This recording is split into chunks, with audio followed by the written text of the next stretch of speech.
함께 기도하겠습니다.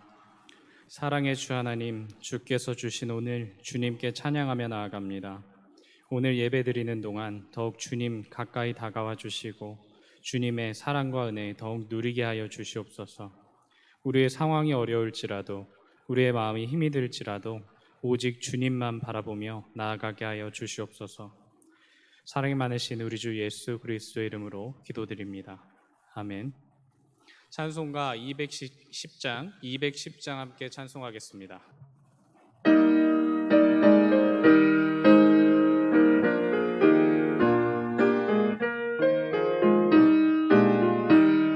시온 성과 같은 교회 그의 영광 안 없다.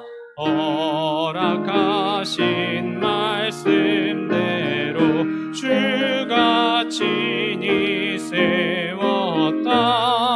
반석 위에 세운 교회 은들자가 누구랴.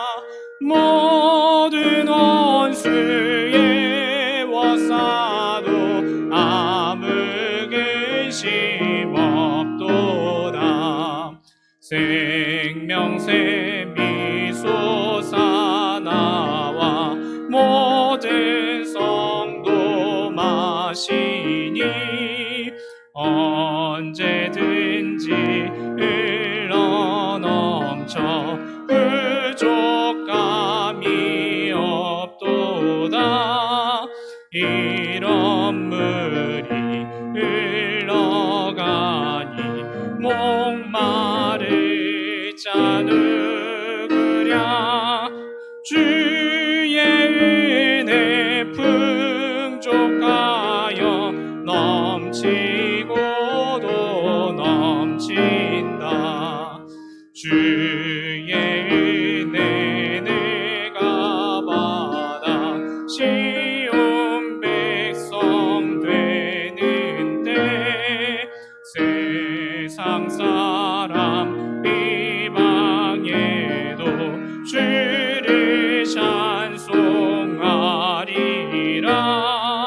세상 얻된 모든 영광 아침 안개 같으나 주의 자녀 받을 복은 영원 무궁하도다. 아멘. 찬송가 270장 함께 찬송합니다.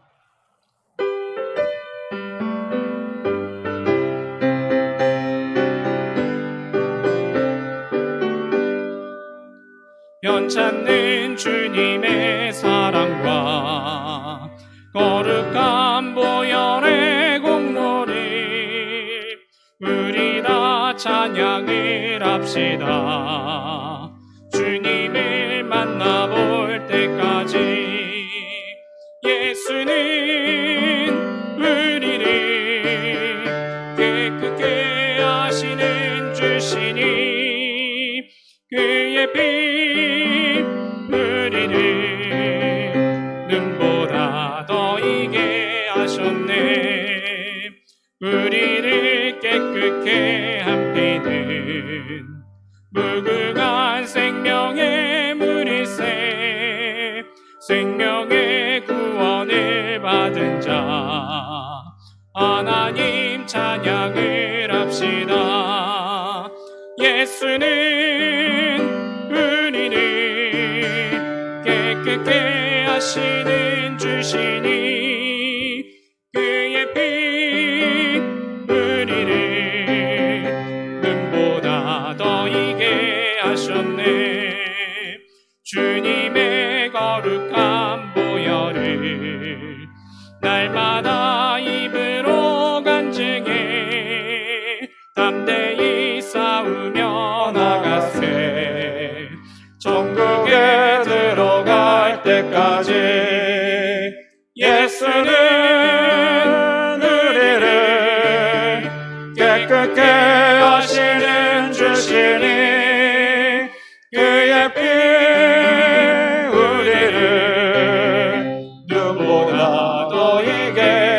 하셨네.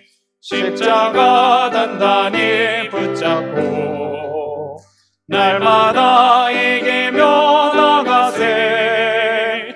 머리에 면류관 쓰고서 주 앞에 찬양할 때까지 예수는 은혜를 깨끗게 하시는 주시니 그의 피 우리를 눈보다 더 이게 하셨네.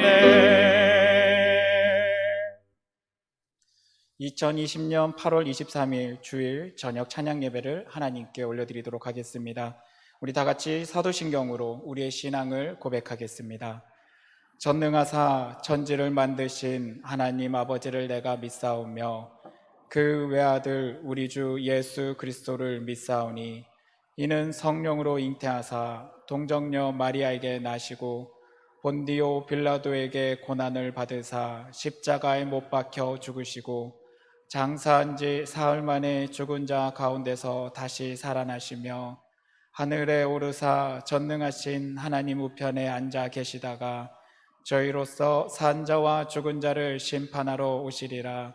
성령을 믿사오며 거룩한 공예와 성도가 서로 교통하는 것과 죄를 사하여 주시는 것과 몸이 다시 사는 것과 영원히 사는 것을 믿사옵나이다. 아멘.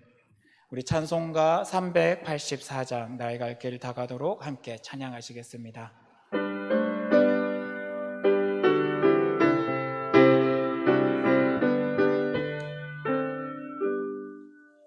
나의 갈 길 다가도록 예수 인도하시니 내 주 안에 있는 긍휼 어찌 의심하리요.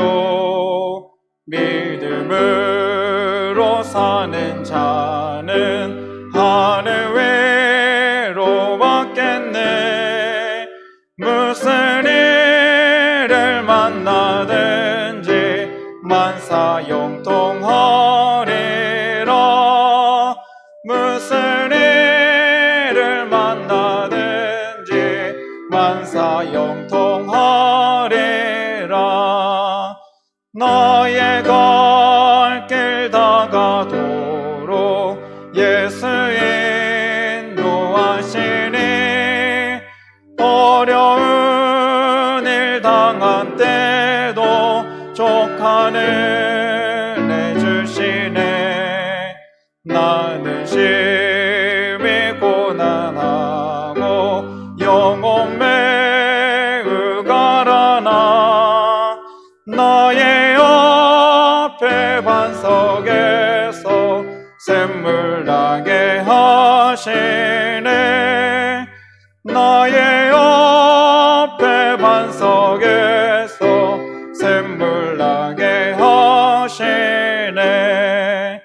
나의 갈 길 다가도록 예수 인도하시니 그의 사랑 어찌 큰지 말로 알 수 없도다.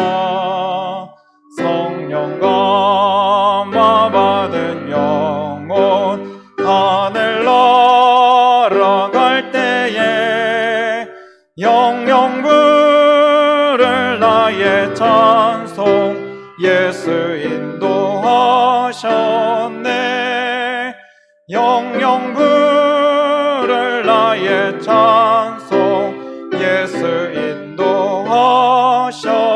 인도하셨네. 아멘. 다 함께 기도하시겠습니다.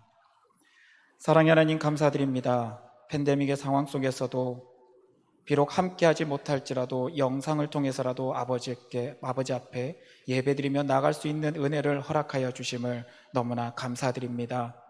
세대와 역사 속에서도 무수히 많은 어려움과 고난들이 있었습니다.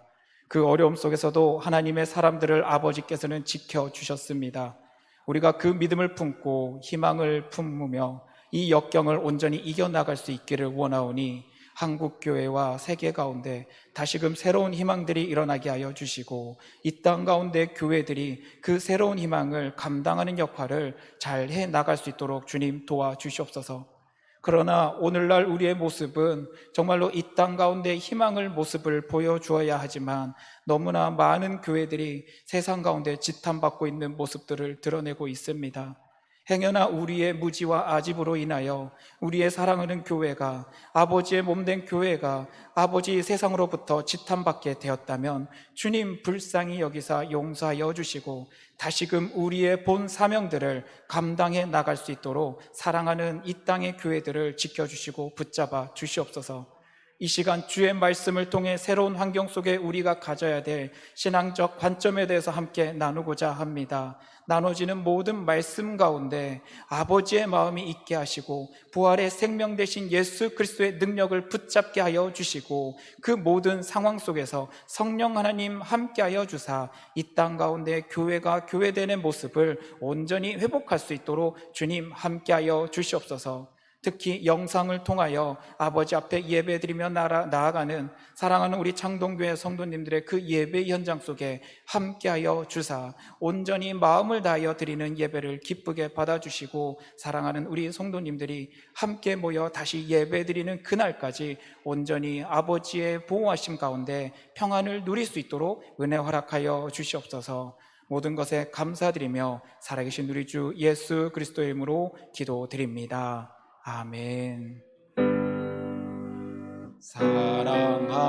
사랑하는 자의 영혼 그의 범사 영통 건강 잘 되고 평안하기를 내가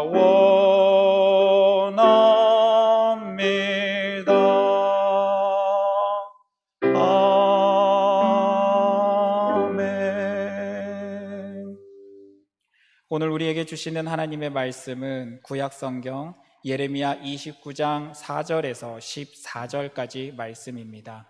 예레미야 29장 4절에서 14절까지 말씀입니다. 구약 1096페이지에 해당합니다. 예레미야 29장 4절에서 14절까지 말씀입니다. 말씀을 읽겠습니다. 선지자 예레미야가 만군의 여호와 이스라엘의 하나님께서 예루살렘에서 바벨론으로 사로잡혀 가게 한 모든 포로에게 이와 같이 말씀하시니라.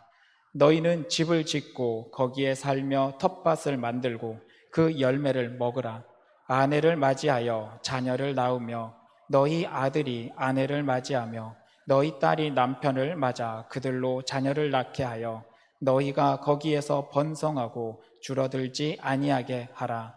너희는 내가 사로잡혀 가게 한 그 성읍에 평안을 구하고 그를 위하여 여호와께 기도하라.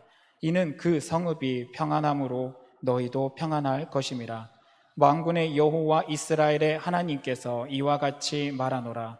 너희 중에 있는 선지자들에게와 점쟁이에게 미혹되지 말며 너희가 꾼 꿈도 고지 듣지 믿지 말라. 내가 그들을 보내지 아니하였어도 그들이 내 이름으로 거짓을 예언함이라. 여호와의 말씀이니라. 여호와께서 이와 같이 말씀하시니라. 바벨론에서 70년이 차면 내가 너희를 돌보고 나의 선한 말을 너희에게 성취하여 너희를 이곳으로 돌아오게 하리라. 여호와의 말씀이니라. 너희를 향한 나의 생각을 내가 하나니 평안이요 재앙이 아니니라. 너희에게 미래와 희망을 주는 것이니라. 너희가 내게 부르짖으며 내게 와서 기도하면 내가 너희들의 기도를 들을 것이요 너희가 온 마음으로 나를 구하면 나를 찾을 것이요 나를 만나리라. 이것은 여호와의 말씀이니라. 나는 너희들을 만날 것이며 너희를 포로된 중에서 다시 돌아오게 하되 내가 쫓아 보내었던 나라들과 모든 곳에서 모아 사로잡혀 떠났던 그곳으로 돌아오게 하리라. 이것은 여호와의 말씀이니라. 아멘.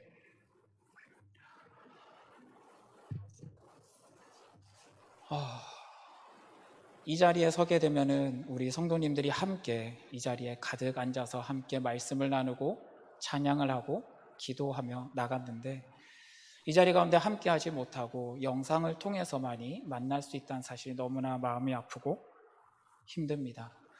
특히 우리 사랑하는 한국 교회가 최근 상황 가운데 사회로부터 비판받고 있는 모습을 바라볼 때 너무나 마음이 아프고, 더 나아가서 앞으로 상황에 따라서는 사회적 거리두기가 2단계에서 3단계까지 넘어가게 될 수도 있다는 그 가능성 때문에 더욱 힘들어지는 것 같습니다. 이렇게 우리가 힘들어져 가고 있고, 교회들이 비판받고 있고, 사회의 희망이 되고 생명의 역할을 감당해야 될 우리 하나님의 교회가 무너지고 있는 모습을 바라볼 때 우리가 이것을 어떻게 생각하고 이 현상 속에서 우리가 어떤 마음을 품고 살아가야 하는 것일까요? 오늘 말씀을 준비하면서 이런 상황 속에 우리가 어떻게 해야 될지에 대해서 하나님 앞에 끊임없이 물어보고 기도하게 됐었습니다. 하나님, 이 상황을 왜 허락하셨습니까? 하나님, 왜 이런 상황을 계속 놔두고 계십니까? 무엇인가 회복될 것 같으면, 무엇인가 다시금 돌아올 수 있을 것 같으면 다시금 상황이 악화되면서 이렇게 예배드리기가 힘들어지고, 다시금 사회 가운데 거리를 두게 되고 서로가 서로에게 함께하지 못하게 되는 이런 상황을 하나님 왜 허락하시고 왜 침묵하고 계십니까? 라고 묻게 되었습니다. 그런데 말씀을 읽으면서 오늘 본문 말씀을 읽어 나가는 과정 속에 하나님의 놀라운 비밀이 또한 숨겨져 있는 게 아닌가라는 생각을 하게 되었습니다. 바로 성경 안에서, 주의 말씀 안에서는 하나님의 사람들, 믿음의 사람들이 항상 있는 현장 속에서도 어떤 사건과 계기를 통해서 옮겨지게 하는 것을 바라보게 했습니다. 비록 우리 눈에는 지금 우리가 핍박받고 있고 무엇인가 힘들고 어려움을 경험하고 있는데, 분명 이 상황 속에서 하나님이 침묵하시고 기다리고 계시는 것도 어떤 하나님의 우주적인 관점에서 새로운 계획이 있어서 그러신 게 아닌가라는 생각을 품게 되었습니다. 앞서서 말씀드린 것처럼 하나님의 사람들은 있는 현장 속에서 새로운 환경을 향해서 떠나게 하는 것을 경험합니다. 우리가 다른 말로 나그네 영성이라고 표현을 합니다. 하나님은 결탄코 정체되어 있는 신앙을 가만두지 않으시는 것 같습니다. 다시금 이동시키시고 옮기게 하면서 새롭게 각성하고 새롭게 회복하고 나아가서는 더 크게 성장하게 하는 것을 주의 말씀 안에서 끊임없이 선언하고 계십니다. 사실 아담 때부터 그리고 초대교회까지, 그리고 어쩌면 지금 이 현장도 그런 하나님의 놀라운 계획 안에 있지 않을까 생각해 봅니다. 아담을 먼저 한번 생각해 봅시다. 아담은 어떻게 했습니까? 에덴에서 떠났습니다. 아담 이후에 믿음의 사람 노아를 생각해 봅시다. 노아는 어떻게 되었습니까? 자신이 살고 있던 환경과 여러 가지 상황 속에서 홍수 이후에 전혀 다른 환경과 새로운 환경으로 떠나가게 되었습니다. 요셉의 때, 아브라함의 때 어떻게 했습니까? 아브라함은 본토에서 떠나가는 역사를 경험했습니다. 요셉은 가정에서 떠남을 당하게 되었고, 요셉 이후에 이스라엘의 가족은 애굽으로 떠나가는 역사를 보이게 됩니다. 애굽에서 성장한 이스라엘 12지파는 애굽을 떠나 광야로 떠나가는 모습을 또 보게 하십니다. 광야 40년 기간을 훈련받았던 이스라엘 백성이 다시금 가나안 땅 안으로 떠나가게 하는 것을 보게 하십니다. 가나안 땅에서 정착하고 잘 살아갈 것 같던 이스라엘 민족이 오늘 본문에서처럼 바벨론으로 떠나게 하는 것을 보게 하십니다. 바벨론에서 무너질 것 같았던 이스라엘 백성이 다시금 하나님의 때가 찼을 때 본토로 되돌아오는 모습도 보게 하십니다. 되돌아오면서 주권을 가지고 자신의 민족과 나라로 다시 일으켜 세울 줄 알았던 이스라엘 민족을 어떻게 하십니까? 로마라는 새로운 문화와 질서 안에 집어넣는 것도 보게 하십니다. 그 과정 속에 교회를 세우시고 예루살렘에 교회를 세웠던 교회 공동체는 어떻게 합니까? 환난과 핍박 가운데 안디옥을 중심으로 하여 지중해 여러 도시로 흩어지며 교회를 만들어가는 것을 보게 하십니다. 흩어진 교회들은 다시금 유럽을 향해서, 유럽의 교회는 남미와 아시아를 향해서 그리고 제3세계들을 향하여 교회들이 흩어지며 성장하며 복음이 전해지는 것을 보게 하십니다. 이런 성경 속의 역사와 성경 안에 있는 믿음의 사람들의 사건들과 역사 속에서 하나님께서 이끌어 가시는 교회의 모습을 바라보면 분명 떠나감 속에는 어떤 하나님의 놀라운 은혜와 역사와 계획들이 있다는 사실을 우리는 알 수 있게 됩니다. 그래서 이 나그네 영성, 떠남의 영성이 우리가 오늘 살아가는 지금 우리 한국 교회 가운데 다시금 회복해야 될 마음의 자세가 아닐까 생각해 봅니다. 물론 이 떠남이라는 게 말씀에서처럼 물리적인 삶의 터전에서의 떠남이 될 수도 있고 문화적인 터전에서의 떠남이 될 수도 있고 아니면 환경적인 터전에서의 떠남도 될 수 있을 것입니다. 그러나 떠남을 두려워할 것이 아니라 이 속에 숨겨진 하나님의 마음, 하나님의 계획, 이 나그네 영성을 회복함을 통하여 하나님이 준비하고 계시는 계획이 무엇인지 바라보는 시점을 우리가 가져야 될 것입니다. 그러나 한 가지 우리가 주의하면서 바라보기를 원합니다. 말씀 안에서든 아니면 역사 속에서든 하나님의 떠남의 역사 안에는 가장 큰 두 가지 기준이 있다는 사실을 우리는 기억하며 나가기를 원합니다. 첫 번째 기준은 우리도 모두 유추하고 있는 상황일 겁니다. 바로 죄악의 문제입니다. 하나님의 믿음의 사람들이 있는 현장 터전 속에서 떠나게 될 때는 대부분이 죄의 문제와 연결되면서 하나님이 떠남을 징벌적인 의미에서 명령하게 되는 경우가 많습니다. 아담이 가장 대표적인 인물이었죠. 하나님이 창조하시고 예비하시고 준비하시고 평생을 누릴 수 있게 허락하셨던 에덴에서 아담과 하와의 범죄로 인하여 그들은 떠나갈 수밖에 없었습니다. 노아의 때도 동일하죠. 그 세상과 그 환경 속에 죄가 가득 찼기에 하나님은 그 세상을, 환경을 무너뜨리시고 노아는 자신이 살았던 환경에서 떠나갈 수밖에 없도록 만드셨습니다.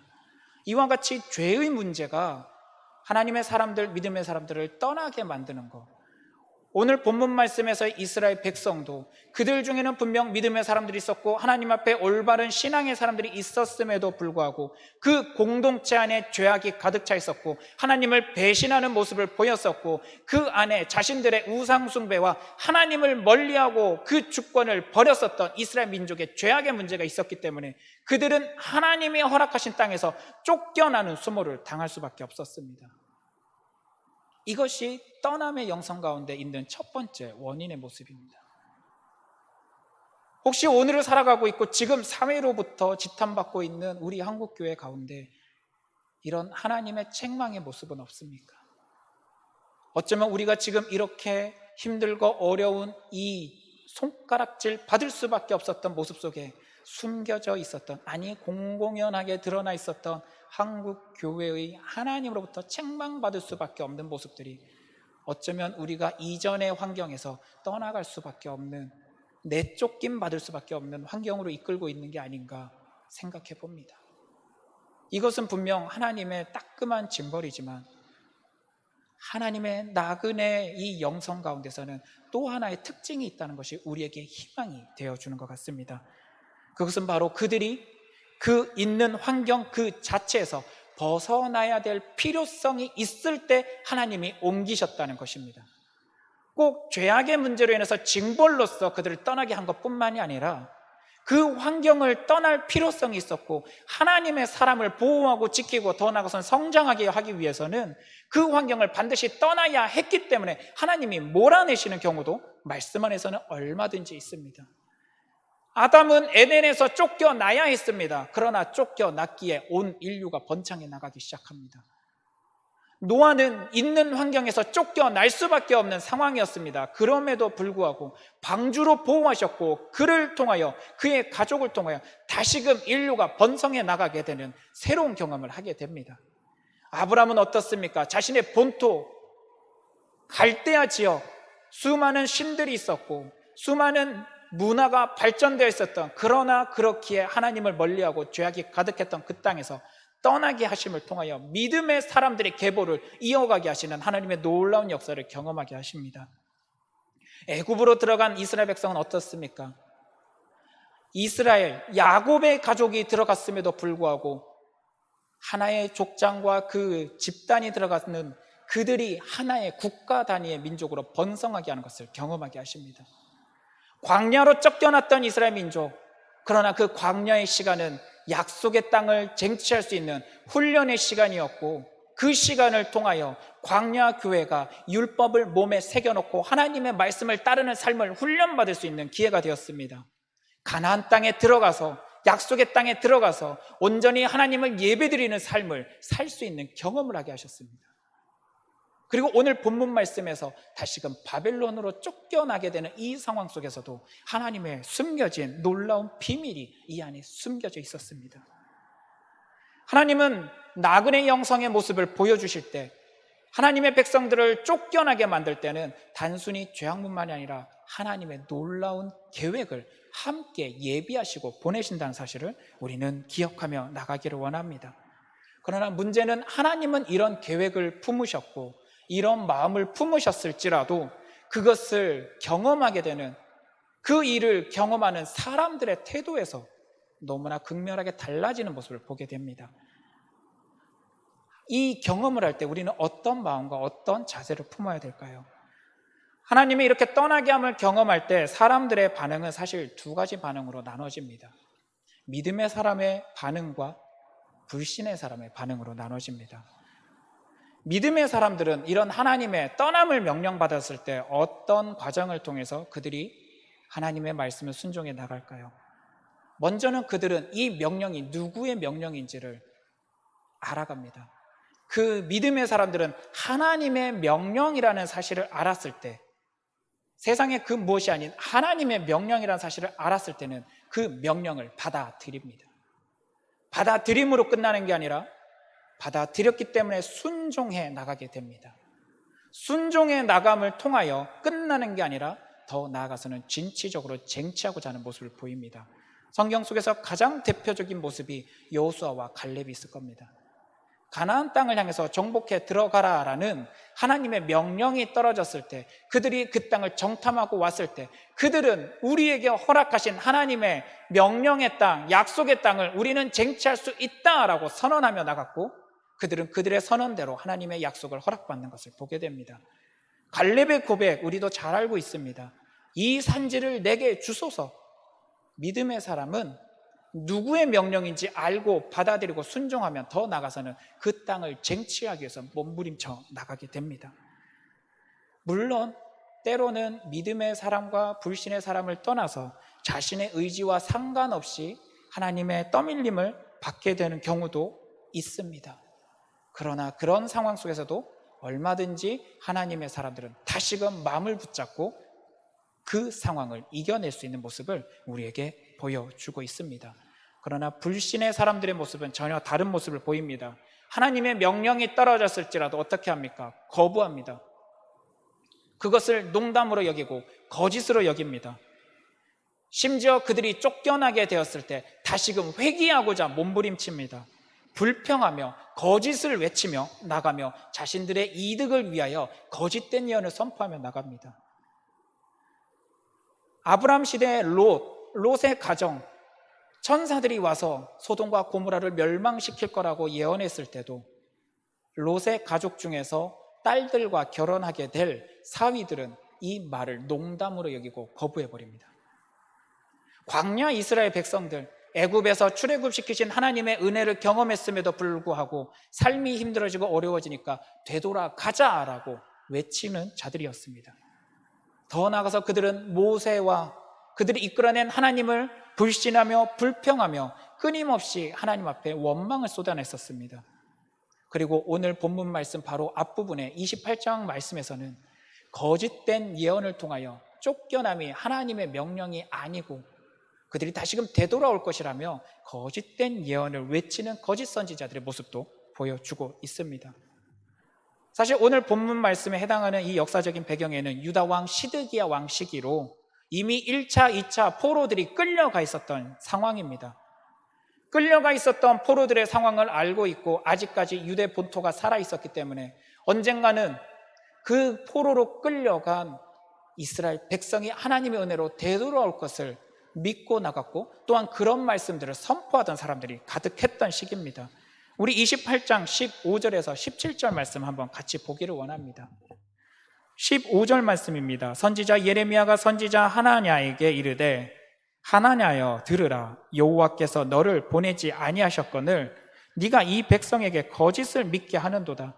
그러므로 여호와께서 이와 같이 말씀하시되 내가 너를 지면에서 제하리니 내가 여호와께 패역한 말을 하였음이라. 네가 금년에 죽으리라 하셨느니라 하더니 선지자 하나냐가 그해 7째 달에 죽었더라. 하나님의 명령이 떠나라고 명해진 상황 속에 자신들의 마음을 대변한다고 하여서 자신들이 원하는 목적을 이루기 위해서 거짓된 이야기를 선포하며 옛날로 회귀하고 돌아갈 것을 이야기하는 거짓 선지자 하나냐를 하나님은 어떻게 하셨습니까? 하나님의 계획을 방해하고 막는다 하여 그를 치는 모습을 보게 하십니다. 사람의 생각과 하나님의 계획 가운데 괴리가 있을 때 우리는 하나님의 뜻이 무엇인지를 다시금 물어보며 하나님의 놀라운 계획이 숨겨져 있음을 믿고 있다면 우리는 하나님의 뜻이 무엇인지를 찾아가고 그 뜻 안에서 새로운 계획을 이루며 나가야 되는데 자신의 만족과 자신의 목적과 옛날 모습에 머물고자 하는 이 마음을 품고 나간다면 이것은 하나님의 책망을 받을 수밖에 없는 모습일 것입니다. 오늘 예레미야는 이 포로로 끌려간 하나님의 백성들에게 다시금 하나님의 말씀을 선언하며 나갑니다. 우리 본문 말씀 5절, 6절, 7절 말씀 한번 보도록 하겠습니다. 29장 5절, 6절, 7절 말씀입니다. 5절 말씀 읽겠습니다. 너희는 집을 짓고 거기서 살며 텃밭을 만들고 그 열매를 먹으라. 6절입니다. 아내를 맞이하여 자녀를 낳으며 너희 아들이 아내를 맞이하며 너희 딸이 남편을 맞아 그들로 자녀를 낳게 하여 너희가 거기서 번성하고 줄어들지 아니하게 하라. 7절입니다. 너희는 내가 사로잡혀 가게 한 그 성읍의 평안을 구하고 그를 위하여 여호와께 기도하라. 이는 그 성읍이 평안함으로 너희도 평안할 것임이라. 아멘. 분명히 새로운 땅이며 쫓겨났다고 생각했고 그들의 죄악된 모습이 여러 선지자들을 통해서 이미 선포되어졌고 드러나 있는 상황입니다. 그러나 예레미야를 통해서 말씀하시는 하나님의 명령은 그들이 징벌로서 간 그 땅 안에서 이제는 정착하여 먹고 살 것을 명령하고 더 나아가서는 가정을 이루며 그곳에서 번성해 나갈 것을 명령하며 더 나아가 그 토양을 자신들의 평안을 위한 토양으로 변화될 수 있도록 기도하라라고 명령하고 있습니다. 여러분, 이들이 끌려온 이 바벨론 땅은 어떤 땅입니까? 그 땅은 많은 신들이 있는 땅입니다. 여호와 하나님만을 섬기며 신앙의 자유를 누리고서 하나님의 말씀 안에서 살아가고 있던 이스라엘 백성에게 수많은 신이 있는 이 땅은 너무나 재앙과 같은 땅입니다. 신앙을 지켜나가기 너무나 힘든 땅입니다. 정책적으로 그들의 신을 섬길 수밖에 없도록 만들고 있고 여호와 하나님만을 섬기는 것을 철저하게 방해받고 있는 땅입니다. 근데 하나님은 그 땅에 가서 먹고 살 모든 것을 준비하라고 합니다. 또 그 땅은 어떤 땅입니까? 거친 백성이 있는 땅입니다. 그들은 그 당시에 맹주국입니다. 이미 애국과의 전쟁에서 이겼던 맹주국입니다. 너무나 강한 군사가 있었던 땅이며 폭력적인 땅입니다. 이스라엘 백성은 더 나아가서 그 땅 가운데 노예로 끌려온 사람들입니다. 그 힘이 있고 강대하며 거친 그 땅 가운데서 노예로 살아가는 이스라엘 민족이 어찌 평안할 수 있겠습니까? 날마다 고난의 연속이요 빈곤한 삶 속에 노동으로 지쳐 있을 수밖에 없는 상황인 그 땅에서 하나님은 이야기합니다. 번성해라. 그 땅이 평안하도록 기도해라 라고 명령하십니다. 그리고 또 이 땅은 어떤 땅입니까? 수많은 이방 민족들이 있는 땅입니다. 이스라엘뿐만이 아니라 유다뿐만이 아니라 더 많은 민족이 이미 포로로 끌려와 있는 땅입니다. 민족과 민족들이 서로를 향해서 비방하며 다른 민족에 의해서 이스라엘 백성이 공격받을 수밖에 없는 땅입니다. 실질적으로 에스더 이야기를 통해서 우리는 그 사실을 잘 알고 있을 것입니다. 맹주국으로서 거칠은 그 사람들의 폭력 아래 살아가며 경제적으로 어려울 수밖에 없는 환경에 처해 있고 다른 민족들로 인하여 손가락질받고 비방받고 괴롭힘 당할 수밖에 없는 그 땅, 그 땅은 하나님이 보내셨지만 이스라엘 민족에게는 너무나 괴롭고 힘든 땅입니다. 살기 어렵고 하나님을 향한 예배도 제대로 드릴 수 없는 땅입니다. 어쩌면 이런 이스라엘 백성의 지금 처해 있는 현실이 오늘 우리가 살아가고 있는 이 모습과 너무나 유사하지 않습니까? 예배를 마음대로 드릴 수 없는 환경입니다. 점점 길어지고 있는 지금 이 팬데믹 사태로 인하여 많은 성도님들의 경제적인 상황이 점점 힘들어지고 무너져가고 있습니다. 하나님의 사람들이 아닌 비신앙인들은 오늘 교회를 향해서, 그리스도인들을 향해서, 기독교인들을 향하여 손가락질하며 조롱하며 비방하고 있습니다. 근데 더 심각한 것은 지금의 이 상황을 하나님이 유지하고 계신다는 겁니다. 어쩌면 이 상황이 얼마나 더 길어지게 될지 알지 못하며 이런 상황이 다시금 오지 않는다라고 확신할 수 없는 상황입니다. 이미 사회 문화적인 모든 가치관들이 변화되기 시작했습니다. 여러 가지 기준들이 바뀌어져 가고 사회가 돌아가는 시스템과 관련 상황들과 기준들이 다 변해가고 있습니다. 과거와 다른 새로운 환경 안에 우리가 처해 있다는 사실입니다. 자유롭게 예배드리는 것이 이제는 직접적인, 간접적인 정부의 여러 가지 정책으로 인해 무너져 가고 있고 예배드릴 수 없게 되는 이러한 새로운 환경, 이 거칠은 환경, 성도들의 경제 상황이 무너지고 있는 이 환경 속에 오늘 이스라엘과 우리의 모습이 너무나 공통되다는 사실을 바라보게 되었습니다. 그러나 이 상황 속에서 오늘 예레미야의 이 편지의 글을 바라보면서 다시금 희망을 가지고자 합니다. 하나님은 명령하셨습니다. 떠나가게 한 것은 분명 죄악의 문제 때문에 떠나가게 했지만 하나님은 그 땅 가운데서 평안을 구하라. 다르게 말하면 그 땅에서 너희가 살 수 있게 내가 함께 할 거다라고 오늘 약속하고 계십니다. 정착해 나간다는 건 무엇입니까? 이스라엘 백성이 이스라엘 백성 될 수 있었고 하나님의 백성, 하나님의 공동체가 될 수 있는 것은 그들 가운데 하나님이 함께하고 계시기 때문입니다. 하나님의 나라는 성전이 있다고 해서 하나님의 나라가 아니라 하나님의 사람들이 믿음을 가지고서 하나님과 함께 동행하는 삶을 살아가는 그 무리가 하나님의 성전입니다. 에스겔을 통하여 보여주시는 것이 그 환상을 통하여 보여준 것들이, 그 마음들이 다 하나님의 나라가 어떤 것인지를 보여준 거였습니다. 비록 그들의 몸은 바벨론 땅에 포로로 끌려왔을지라도 하나님의 영광이 그들과 함께하면 그곳이 하나님의 나라요, 하나님이 지키시고 하나님이 보호하시는 하나님의 약속의 땅이 되는 것입니다. 예레미야는 이것을 바라보기 시작했고 포로로 끌려간 이스라엘 백성에게 선언한 겁니다. 너희가 그곳에서 가정을 이루고 정착해 나가라. 하나님이 함께 하시니 그곳 가운데서 번성해 나가라 라고 오늘 말씀을 통해서 이야기하고 있습니다. 그리고 너희가 살아가야 될 그 토양이 이제는 하나님이 함께 하심으로 인하여 평안해지기를 기도하라 라고 선언하고 있습니다. 사랑하는 우리 성도님들, 우리 기도하기를 원합니다. 지금의 환경이 어쩌면 우리를 힘들게 하고 어렵게 하고 아프게 하고 괴롭게 하는 지금 이런 포로와 같은 모습일지 모르지만 하나님이 이것을 우리에게 허락하신 영역이고 더 나아가서는 우리가 번성해야 되고 성장해야 되고 하나님이 우리에게 허락하신 새로운 시대, 새로운 환경의 영역이라면 이 영역 가운데 하나님의 평안이 있도록 도와달라고 여러분 기도하시기를 원합니다. 우리는 지금부터 나그네 영성을 회복하여 이 땅 가운데 하나님이 우리를 이끄셨다라는 마음을 품고 이 새로운 환경이 하나님이 이끄신 환경이라는 사실을 마음에 품고 나가기 시작한다면 하나님은 이 환경 속에서도 얼마든지 하나님의 평안의 역사가 나타날 수 있도록 허락하실 것입니다. 우리가 믿음의 사람으로서 이 마음을 먼저 품기를 원합니다. 다니엘, 우리는 잘 알고 있습니다. 오늘 주일 난 예배에서도 담임 목사님을 통하여 다니엘과 그 친구들이 경험했었던 환경에 대해서 우리는 들었습니다. 그럼에도 불구하고 하나님이 함께 하셨더니 그들에게 어떻게 하십니까? 그 땅 가운데 지키고 보호하시는 하나님의 역사를 하나님의 사람을 통하여 보여주셨습니다.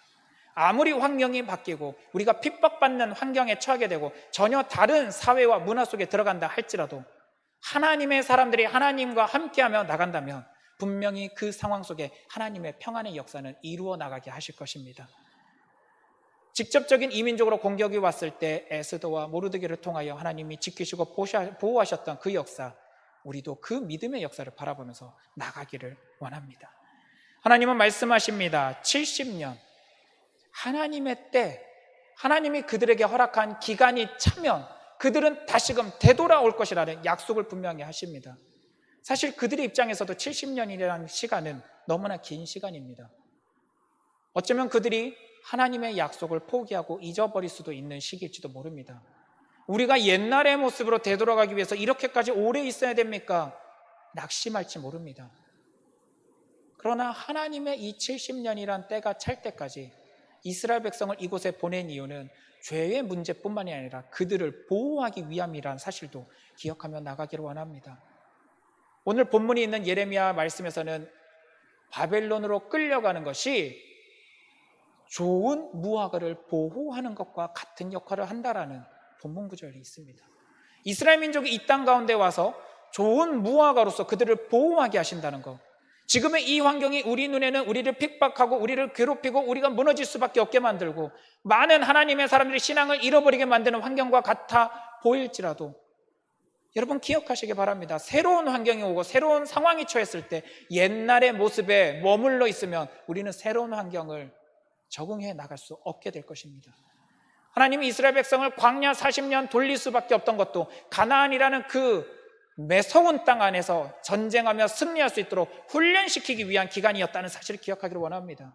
70년이라는 이 바벨론 포로 생활도 이스라엘 백성 하나님의 사람들이 그 땅에 70년이 있으면서 초강대국 당시의 맹주국이었던 메소포타미아 문명 속에 훈련되어지고 세상의 많은 국제적인 정서를 경험하게 하고 그 상황 속에서 다음 시대를 준비할 수 있는 기간으로 삼았다는 사실을 여러분 기억하시기를 원합니다. 그들이 되돌아오게 되는 그날, 그리고 더 나아가서 하나님의 긴 우주적 역사 속에 로마 시대와 세계의 시대를 바라보며 준비하게 하시는 훈련의 시간이 이 시간이라는 사실을 우리가 기억하며 나가기를 원합니다. 이스라엘 백성이 이 경험이 없었다면 성전이 무너지고 신앙을 어떻게 유지해야 될지 그들은 전혀 훈련되지 않았을 것입니다. 하나님의 성전, 예루살렘에 있는 그 건물로서의 교회만이 하나님이 있는 것이 아니라 하나님의 사람들이 모여서 예배드리는 그곳 곳곳마다 하나님이 함께 하신다라는 신앙적인 확대성은 이 바벨론 포로 시기에 그들이 경험하게 된 이야기들입니다. 하나님은 새로운 시대와 새로운 환경을 준비하시면서 이스라엘 백성 하나님의 믿음의 공동체가 훈련되어지고 준비할 수 있는 시기를 이 과정을 통해서 허락하셨습니다. 우리 한국교회도 옛날의 모습으로 머물러 있었다면 어쩌면 이제는 새로운 환경, 새로운 시대 가운데 우리를 준비하게 하시기 위하여 이런 상황 가운데 특히 우리가 더욱 핍박받고 어려움을 당하고 있는 게 아닌가 생각해 봅니다. 애벌레는 번데기라는 시절을 거쳐야 나비가 되어 창공이라는 새로운 세계를 향해 나아갈 수 있습니다. 비록 지금은 우리가 이 땅 가운데서 손가락질 받고 조롱받고 예배를 드릴 수 있는 자유조차 제대로 누리지 못하고 있는 상황이지만 이 시기를 지혜롭고 현명하게 그리고 성장할 수 있고 번창해 나갈 수 있도록 준비하며 훈련되어진다면 앞으로의 세대 가운데 하나님의 뜻을 향해 우리가 나아가는데 오히려 훈련되어져서 더 잘 나아갈 수 있는 그러한 희망을 가질 수 있지 않을까 생각합니다. 때로는 우리가 옛날 모습으로 되돌아가야 된다라는 마음을 기준을 세울지도 모릅니다. 맞습니다. 옛날 모습으로 되돌아가야 될 부분은 있습니다. 그것은 바로 하나님과의 신앙, 하나님을 향한 철저한 신앙, 그 신앙의 기준만큼은 옛날의 모습으로 되돌아가야 될 것입니다. 자유가 우리에게 주어지고 난 이후부터 신앙적인 관점에서 너무나 하나님을 향한 철저한 신앙 중심적인 모습들을 우리는 많이 잃어버렸습니다. 예배드리는 것을 너무나도 쉽게 생각했었고 예배드림의 기쁨을 너무나 잊고 살았었고 하나님의 도움을 받는다는 것이 무엇인지 하나님과 동행하는 삶이 무엇인지 하나님의 나라를 위하여 때로는 힘을 쓰고 애써야 된다는 사실도 우리는 너무나 잊고 살았을지 모릅니다. 오늘의 이 상황 속에서 하나님을 향한 우리 안에 신앙적인 자유를 박탈당했을 때 다시금 하나님을 향한 우리의 마음과 열정들이 살아날 때 예배가 귀중하다는 사실이 살아나고 주님의 그 십자가의 은혜가 얼마나 귀중한지가 다시 살아날 때 이것이 우리가 회복해야 될 옛날의 모습, 주님을 향한 첫사랑일 것입니다. 그러나 우리의 나태해져 있었고 느슨해져 있었던, 그리고 여러 가지 상황 속에 변화하기 싫어했었던 우리의 옛날 모습은 이제는 잊어버리시기를 원합니다. 이제는 새로운 세계가 우리에게 열릴 때 그 세계 가운데서 다시금 여호수아와 갈렙처럼 정복해 나가고 쟁취해 나갈 마음의 준비를 품고 나가야 될 것입니다. 사랑하는 우리의 성도님들, 다음 세대는 우리의 시기가 아닙니다. 우리의 자녀 세대들의 신앙의 시기입니다. 우리가 지금 가지고 있는 우리의 기준과 우리의 생각과 우리의 생활 패턴, 우리의 신앙의 패턴만을 가지고서 변화된 세상 가운데 새롭게 적용해 나갈 하나님 나라의 여러 가지 신앙적인 모습들, 여러 가지 훈련되는 모습들을 지금 빨리 개발하고 만들어가지 않으면, 마음에 품지 않으면 우리 자녀 세대는 다음 환경 속에 무너질 수밖에 없을 겁니다. 하나님이 이런 훈련을 위해서 이 바벨론 땅에 이스라엘 백성을 보냈을지라도 여러분, 또 하나 우리 기억해야 될 것은 많은 귀족들과 종교 지도자들이 바벨론 종교에 귀의했다는 사실도 우리가 기억하며 나가기를 원합니다. 준비하셔야 됩니다. 깨어나야 됩니다. 우리가 처하게 된 이 상황 가운데 평안을 구하되 우리가 정말 잃어버리지 않아야 될 하나님을 향한 우리의 신실한 모습들은 회복해야 될 것입니다. 하나님은 70년의 바벨론 포로 생활도 평안이요 재앙이 아니라 미래의 희망이다라고 선언하셨습니다. 우리에게 처한 이 환경도 재앙이 아니라 우리에게는 평안이요 미래를 향해서 준비할 수 있는 희망의 시간이다라는 영적인 관점으로 우리가 되돌이기를 원하며 나그네의 영성을 품고서 이제는 다시금 쟁취해 나갈 준비를 하시기를 원합니다. 기도하십시오. 자녀들을 위하여, 우리의 교회를 위하여, 다음 세대를 위하여 기도하며 나가는 그 모든 과정 속에 하나님이 우리에게 계획하신 이 평안과 희망이 온전하게 이루어질 수 있도록 여러분 기도하시기를 원합니다. 더 나아가 그 하나님의 희망 속에 우리의 다음 세대가 합류하여 함께 갈 수 있게 해달라고 기도하시며 마음을 품고 함께 나아가기를 원합니다. 이 시간 같이 기도하시겠습니다. 사랑해 주님, 감사드립니다. 귀한 은혜를 허락하여 주셔서 주의 말씀 안에서 지금의 상황 가운데 다시금 나그네 영성을 품고 걸어 나가야 됨을 우리에게 선포하여 주시니 감사합니다.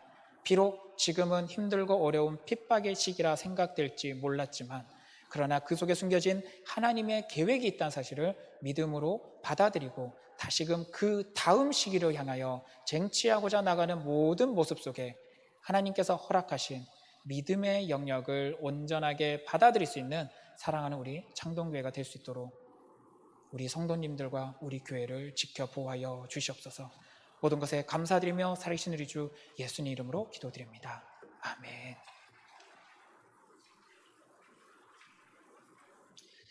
잠시 교회 소식 전해드리도록 하겠습니다. 여러분 잘 아시겠지만 현재 수도권을 비롯해서 전국에 있는 모든 교회들이 다 비대면 예배로, 온라인 예배로 드리도록 되어 있는 상황입니다.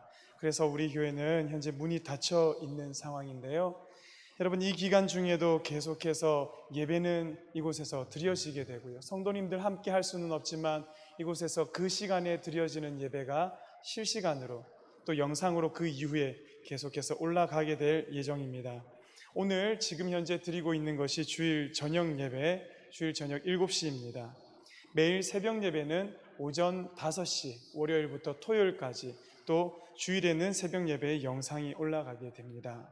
수요 성경 연구 수요일 저녁 7시입니다. 이번 주까지는 부목사님들 준비해 놓은 설교로 수요 성경 연구를 대체하게 되고요. 아무래도 수요 성경 연구는 제가 강의로 전하기에는 어려움이 있기 때문에 이와 같이 비대면 예배의 시간이 길어지게 된다면 다시 한 번 더 고민을 해보도록 하겠습니다. 또 여러분들께 알려드렸던 것처럼 담임 목사와 함께하는 시편이 있는 하루, 월요일부터 금요일까지 오전 1시에 그렇게 영상을 올려드리고자 합니다.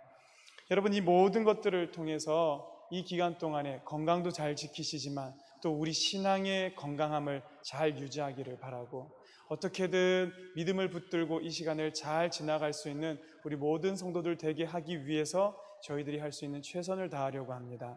성도님들도 여러 가지 쉽지는 않겠지만 이 온라인 예배를 통해서, 영상을 통해서 여러분들의 그 믿음을 잘 지켜주시기를 간절히 부탁을 드리겠습니다.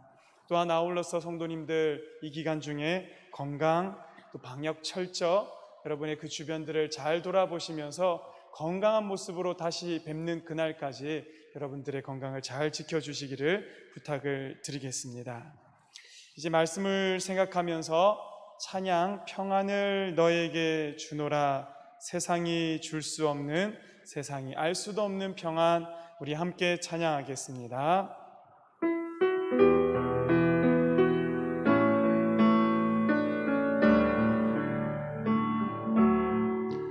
평안을 너에게 주노라, 세상이 줄 수 없는, 세상이 알 수도 없는 평안, 평안,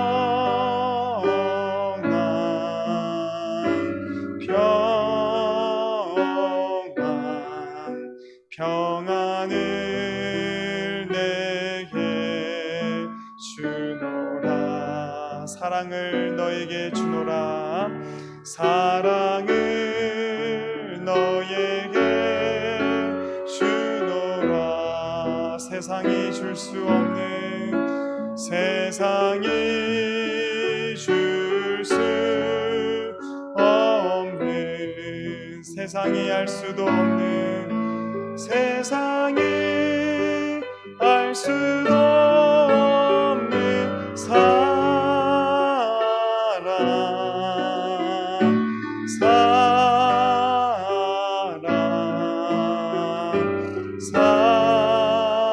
사랑을 내게, 사랑을 내게 주노라. 우리 한 번만 더 평안을 너에게 주노라, 평안을 너에게 주노라, 세상이 줄 수 없는 평안입니다. 세상이 줄 수 없는, 세상이 알 수도 없는, 세상이 알 수도 없는 평안, 평안,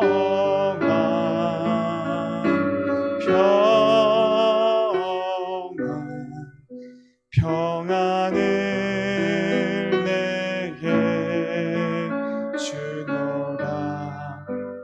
계속해서 반주해 주시면 우리 1분 정도 통성이 아니라 우리의 속마음으로 하나님 앞에 기도할 때에, 하나님, 세상이 줄 수 없는 평안, 그러나 우리 하나님만이 줄 수 있는 그 놀라운 평안으로 오늘 성도들의 삶을 감싸 안아주시고, 오늘 성도들이 낭망하지 않고 주님을 향하여 발걸음을 걸어갈 수 있도록 이 평안으로 우리 하나님 우리 위에 덧입혀 주시옵소서. 우리 그렇게 1분 정도 주님께 함께 기도하며 나아가겠습니다. 하나님 아버지,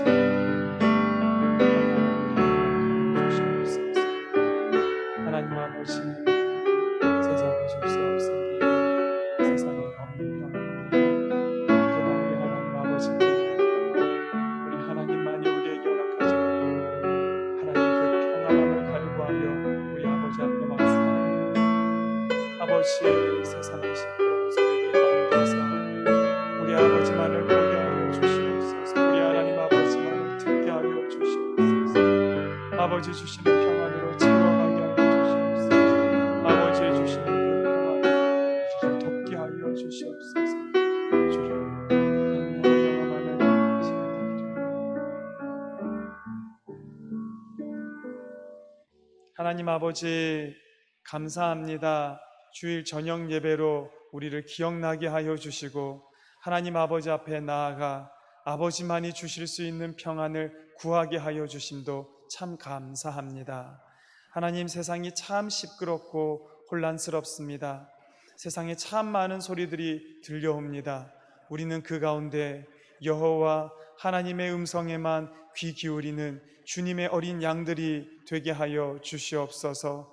우리는 하나님 아버지만이 이 땅을 향하여 허락하실 수 있는 참된 평화만을 구하고 그 평안 가운데 하루하루를 살아내어 드리는 하나님의 성도들이 다 되게 축복하여 주시옵소서.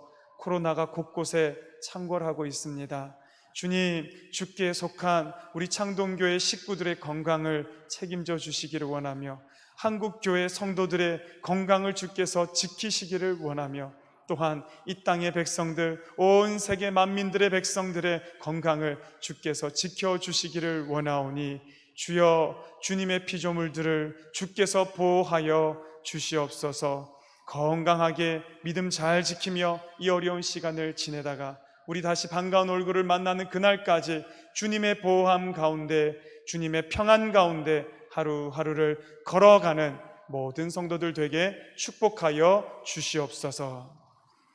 지금은 우리 주 예수 그리스도의 크신 은혜와 하나님 아버지의 크고 놀라운 사랑과 성령의 감동 감화 역사하심이 오늘도 하늘의 평안을 바라고 그 평안으로 한 걸음 한 걸음 주를 향하여 나아가기를 사모하는 사랑하는 창동교회 성도들 머리 위에, 이 나라 이 민족 위에 이제로부터 영원히 함께 하시기를 간절히 축원하옵나이다. 아멘.